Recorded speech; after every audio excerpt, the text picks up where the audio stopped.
오늘 우리에게 주신 말씀은 누가복음 24장 1절에서 12절 말씀입니다. 우리가 이제 살려야 보면 좀 이런 마음이 들 때가 있는 것 같습니다. 아, 이젠 끝났네. 다시는 안 되겠네. 돌이킬 수 없네. 이런 현실적인 이 삶 속에서 갈등을 맞이할 때 절망적인 고백이 우리 마음에서만 끝나면 참 좋겠는데 때로는 우리의 영혼까지도 좀 스며들어서 우리의 그 고통이 아픔이 휘몰아쳐서 오는 것을 느낄 때가 있죠. 그래서 때로는 뭐 실패, 배신, 죄책감, 후회, 트라우마 여러 가지 상황이 우리의 감정을 넘어서 영혼을 갉아먹고 깊은 고통을 느끼게 만들 때가 있음을 볼 때가 있습니다.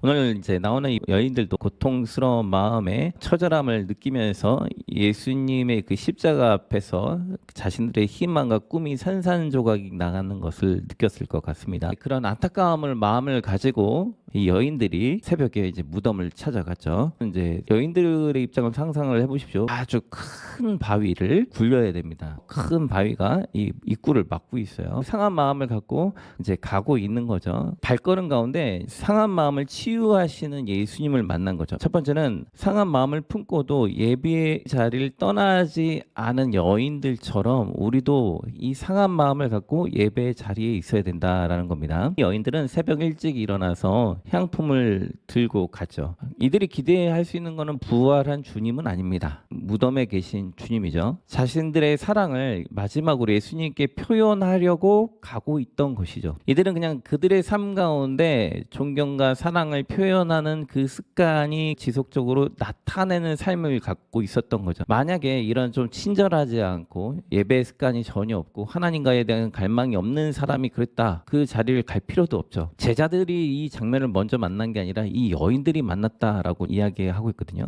절망 속에서도 하나님을 바라보는 가운데 이들이 주님을 만났다라는 겁니다. 며칠 사이에 이제 제가 이걸 놓고 기도를 하고 있는데 무엇을 깨닫게 됐냐면 제가 주님을 찾는데 무덤에 계신 주님을 찾는 거예요. 이 말 표현이 잘 와닿으실지 모르겠네요. 내가 하나님께 기도를 하는데 예수님이 무덤에 있는 거예요. 무기력한 예수인 거예요. 아무 희망이 되지 않는 예수님께 기도하고 있는 듯한 내 모습을 발견했어요. 그 자리가 제가 계속 기도하고 있던 자리였던 거잖아요. 기도하고 있다가 내가 부활하신 주님을 기대하지 않았구나라는 걸 깨달은 거잖아요. 지금 오늘 본문 말씀은 상처받고 아프고 현실 속에서 우리가 고통스럽죠. 고통이 없는 인생이 어디 있습니까? 누구나 아프죠. 근데 어떤 사람은 아픈데 힘드니까 세상 속에서 자기 마음대로 그냥 살고 있는 거예요. 어떤 사람은 습관에 의해서 계속 기도를 하다 보니까 말씀 가운데 하나님을 향해서 갈망을 하다 보니까 부활하신 예수 그리스도를 만나는 거죠. 바로 이 부분이 우리에게 필요하다라는 겁니다.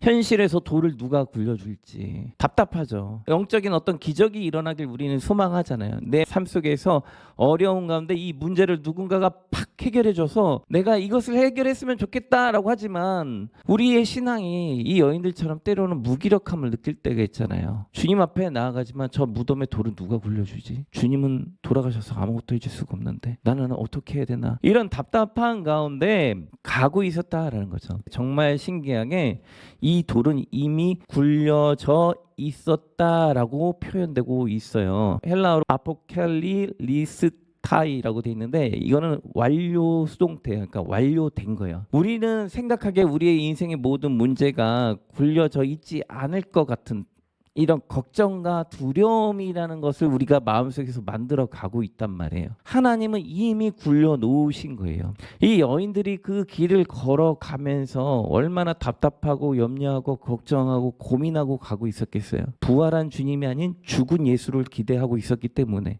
우리의 인생의 현장 속에서 삶 속에서 우리는 살아가면서 우리는 고난 가운데 어려움을 맞이하면서 인생의 큰 돌을 어떻게 굴리지? 라고 하면서 기도하고 가지만 사실은 나도 모르게 죽은 예수를 찾고 있는지도 모르는 거죠. 주님께서 이미 이 돌은 굴려놓으셨고 부활하여 계시다라고 선언하고 있다라는 겁니다. 그렇기 때문에 우리가 이 기적의 역사를 보기 위해서는 예배의 자리에 지속적으로 꾸준히 나아가고 있는 상태가 돼야 되는 거예요.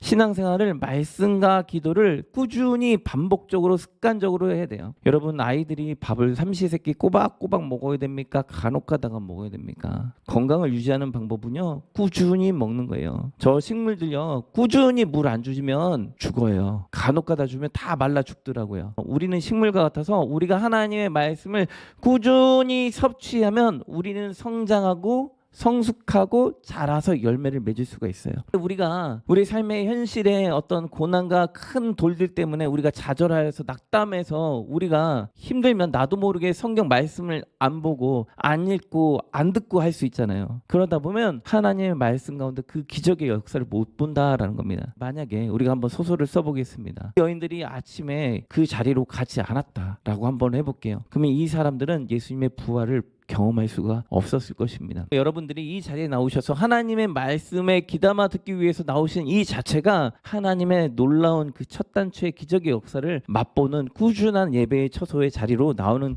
그 단추의 첫걸음이다라는 것이죠. 두 번째는 죽은 자 가운데서 살아나 계신 예수님을 찾는 신앙과 살아계신 주님을 만나는 신앙이다라는 것입니다. 예수 그리스도를 찾다 보면 만나게 된다라는 거죠. 오늘 천사들이 여인들에게 이런 말을 합니다. 어찌하여 살아있는 자를 죽은 자 가운데서 찾느냐. 바로 저에게 울렸던 말씀입니다. 여러분들에게도 오늘 주님께서 동일하게 묻고 계십니다. 너는 살아있는 예수를 찾느냐, 죽어있는 예수를 찾느냐. 나의 신앙의 상태는 어떤 상태인가요? 여전히 예수님이 죽어버린 내 과거 속에 매몰돼서 하나님의 놀라운 기적의 역사를 기대하지 않는 그런 상태 가운데 있나요? 그냥 계속 나의 상한 감정과 그 과거에 머물러서 사신 예수 그리스도께서 무덤을 굴려주고 놀라운 기적의 역사로 나의 삶을 인도하신다라는 기대를 갖고 살아가는 건지, 아니면 아직도 상한 감정에 머물러서 그 과거의 사건에 초점이 있어서 예수 그리스도께서도 아무것도 못해주는 그냥 무기력한 예수로 나의 삶 가운데 주님을 놔두고 계신 것인지, 오늘 이 자리에서 주님은 분명히 우리를 찾고 계시고 살아나셔서 우리에게 이야기하고 계시는데, 우리는 나도 모르게 고통이란 터널 속에서 그 아픔 속에서 헤어나오지 못해서 회복되지 못하고 있는 그 모습 가운데 어둠 속에 터널 속에 있는 아이처럼 떨고 있는 그 모습의 심령으로 있는 것인지,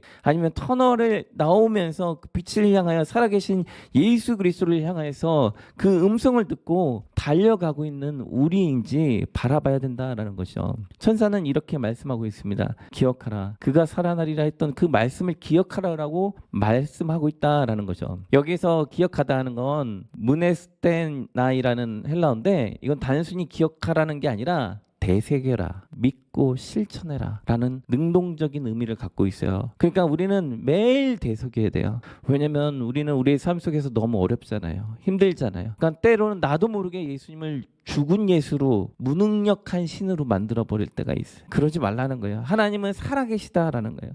하나님의 살아계심을, 예수 그리스도의 살아계심을 믿고 그 믿음 가운데 하나님의 말씀대로 실천하라라는 거예요. 그럴 때 상처가 아물면서 회복되어 가는 거예요. 여러분, 제가 상처 났는데 병원 안 가고 가만히 놔두면 뭐 약한 거는 되겠죠. 근데 아주 과도하게 찢어지는 건 낫나요? 곪죠. 곪습니다. 곪아서 썩어가요. 하나님의 말씀으로 우리의 마음의 상처를 아프지만 병원에 가는 거예요. 실천하는 거예요. 한 걸음 한 걸음 가는 거예요. 그러다 보면 어느 순간 주님께서 우리의 상처난 심령을 깨끗이 치료하시겠죠. 상처가 너무 가 있다면 상처가 다 아문 다음에 통증도 없고 아무것도 안 아픈가요? 아니죠. 너무 고통이 심했던 자리는 어떻습니까? 나도 흉이 지고 신경이 잘리기도 하고 통증이 있기도 하잖아요. 때로는 아프죠. 다 아물었는데 아프잖아요. 그럼 우리는 또 오해하잖아요. 뭐가 잘못됐나? 그거는 아물었어도 흉이 지거나 신경이 절단돼서 이렇게 나타나는 것이잖아요. 우리의 마음이 주님의 크신 은혜로 나음을 받았지만 나도 모르게 그게 흉이 지거나 나도 모르게 신경이 잘려가서 아픔이 발생할 수 있어요. 그건 안 나은 거는 아니에요. 나았는데 과거의 상처가 너무 깊어서 그럴 수 있는 거예요. 우리의 마음도 깊이 잘리기도 하고 얕게 잘리기도 하잖아요. 우리가 살면서 아이들은 순수하다 하잖아요. 근데 어른들은 그렇지 않다라고 하잖아요. 어른들은 살면서 너무 많은 사건들을 경험했어요. 그러니까 불안한 거예요. 두려운 거예요. 왜냐면 옛날에 이 사건을 한번 당했는데 살다 보니 이 사건도 그렇게 될까 봐 두려운 거예요. 그러다 보니까 생각이 많고 밤잠을 설치 마주치는 일들이 많죠. 아이들은 모르잖아요. 천진난만하잖아요. 그냥 계속 살아가면서 실수를 해도 그냥 한단 말이에요. 근데 이제 나이를 먹으면 먹을수록 이게 그렇게 될까봐 막 마음이 이렇게 올라온다라는 거죠. 하나님은 말씀하세요. 살아계심을 되새겨라. 살아계심을 되새겨라는 건 너의 상처가 없다라는 게 아니잖아요. 주님이 너를 치료하실 것이다. 아프지만 주님께 나아가라. 주님께서 너를 회복시키실 것이다. 너를 치유하실 것이니까 진정으로 하나님을 경외하고 하나님을 사랑하면 너를 회복할 거니 너는 그 살아계신 주님을 기억하며 매일 한 걸음씩 한 걸음씩 주님을 향해서 나아가라고 우리에게 요청하고 계신다라는 말씀이다라는 것이죠. 세 번째는 상한 마음을 가진 자를 부활의 증인으로 부르신다라는 겁니다. 여인들은 이 소식을 이제 제자들에게 달려가서 전합니다. 그러나 제자들은 그 말을 믿지 않았죠. 허탄한 듯이 들려서 믿지 않다. 거짓말하는 것처럼 무슨 이상한 소리를 하고 있어? 이렇게 반응을 하고 있는 거죠. 제자들 또한 예수님의 그 살아생전의 말씀을 믿지 못했고 이들 또한 살아있는 예수님이 아닌 죽은 예수로 치부했다라는 거죠. 3년이나 주님과 동행했어요. 수많은 기적을 보았습니다. 수많은 능력을 목격했습니다. 우리는 살아가면서 이 제자들처럼 경험한 게 없어요. 보지도 못했어요. 그런데 우린 예수님을 잘 믿고 있잖아요. 하물며 제자들도 그렇게 실수했는데 우리라고 안 그럴까요? 우리도 충분히 할 수 있습니다. 충분히 허무맹랑하듯이 느껴질 수 있어요. 신앙생활을 하지만 우리의 신앙이 균형이 잘 맞지 않다 보니까 하나님이 회복시켜 주실 거야 라고 말은 하지만 실제로는 믿지 못할 때가 있다는 거예요. 나도 모르게 무의식적으로 믿지 못하는 거죠. 이 설교 시간에 듣고 가지만 삶 속에선 아예 공허한 말이야 라고 나도 모르게 갈 수가 있다라는 거죠. 그러나 하나님은 우리가 순종하여 이 말씀 가운데 나아갈 때 역사를 목격하게 된다라는 겁니다. 베드로는 그것을 보려고 달려갑니다.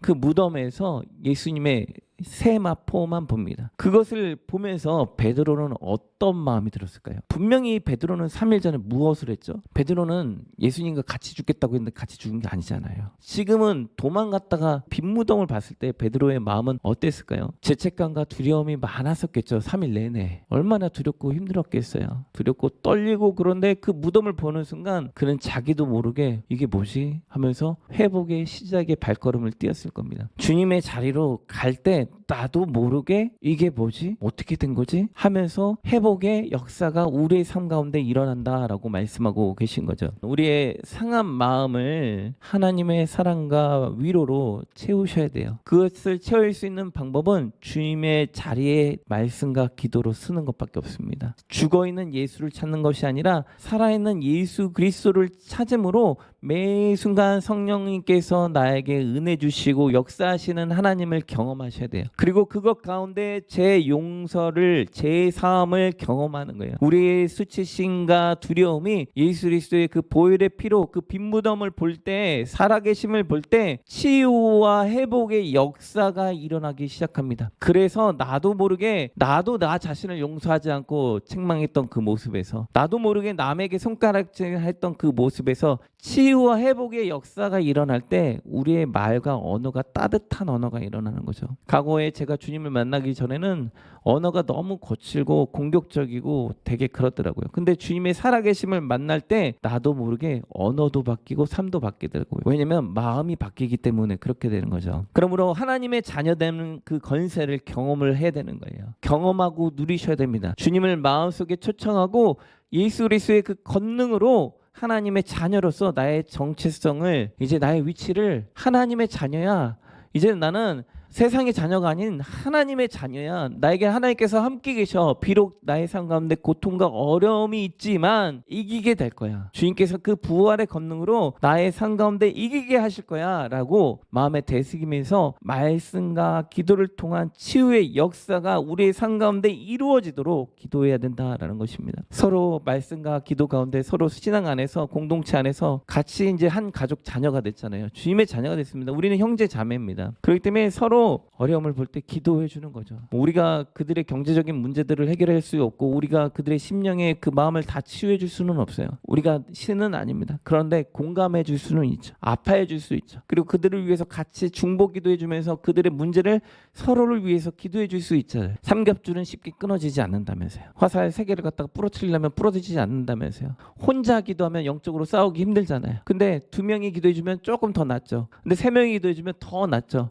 우리가 서로 함께 같이 기도하는 거죠. 하나님, 이 성도가 치유되어지게 해달라고, 살아계신 예수 그리스도를 바라보며 나아갈 수 있게 해달라고, 하나님 붙들어 달라고 같이 기도하며 나아갈 수가 있겠죠. 우리는 여인들처럼 주님을 향하여 습관적으로 나아가는 그 예배의 자리에 나아가는 그런 모습을 가져야 되고, 베드로처럼 상한 마음을, 아픈 마음, 두려운 마음을 갖고 주님을 보려고 달려가는 그 모습이 늘 우리 가운데 있어야 됩니다. 세상을 향해서 달려가면 예수님은 없을 겁니다. 환난과 어려움과 여러 가지 돈과 명예와 권력을 따라서 가다 보면 그 속에는 사단이 기다리고 있을 거예요. 그러나 아무것도 없는 것 같지만 죽어있는 저 무덤, 아무 의미 없는 저 무덤을 향해서 우리가 달려가고 있다면 그 살아있는 무덤을 만났을 때 우리는 기적을 체험하게 될 것입니다. 우리는 세상이 봤을 때는 저 예수가 뭐라고 라고 하잖아요. 저 예수가 뭐라고, 뭘 해준다고 저렇게 예수를 믿고 난리야 라고 하지만 우린 그 빈 무덤을 향해서 걸어가고 있는 사람이잖아요. 그 빈 무덤을 향해서 나아갔던 모든 역사의 선배들과 나라들이 어떻게 됐습니까? 다 하나님의 은혜 가운데, 평강 가운데 잘 살고 행복하게 됐던 것을 우리는 보고 배웠습니다. 우리는 역사적인 것들을 보고 알 수가 있어요. 저 빈 무덤이 세상 사람들은 아무것도 해줄 수 없어 라고 하고 있지만 우리는 그 빈 무덤이 놀라운 기적의 역사와 치유를 회복한다는 건 우리는 보고 듣고 경험해서 알고 있습니다. 우리는 늘 말씀과 기도 가운데 하나님의 능력을 찾고 부르짖으며 주님께 나오십시오. 늘 예배 제단의 자리에 틈나는 대로 교회 나오셔서 기도하시든지 집에서 하시든지 기도하는 습관을 만드셔야 돼요. 거룩한 습관이 생기셔야지 사단의 공격을 이겨요. 사단은 안 보이는 불화살을 우리에게 쏘고 있단 말이에요. 그래서 우리의 마음이 계속 상한단 말이에요. 현실 속에서 자꾸 상하는 일들이 막 발생한단 말이에요. 우리를 무너뜨린단 말이에요. 교회에 나와서 기도하는 게 뭘 해줄 수 있단 말인가? 아무 의미 없는 것 같은데, 이런 생각이 들지만 주님께 나와서 말씀 보고 기도하고 나아가실 때 그 빈 무덤이 죽어있는 예수가 아닌 살아있는 예수로, 부활하신 예수를 만날 때 우리의 삶 속에 하나님의 놀라운 기적의 역사를 경험하실 것입니다. 말씀과 기도 가운데 살아계신 예수 그리스도를 기대하며 달려가는 저희가 되었으면 좋겠습니다.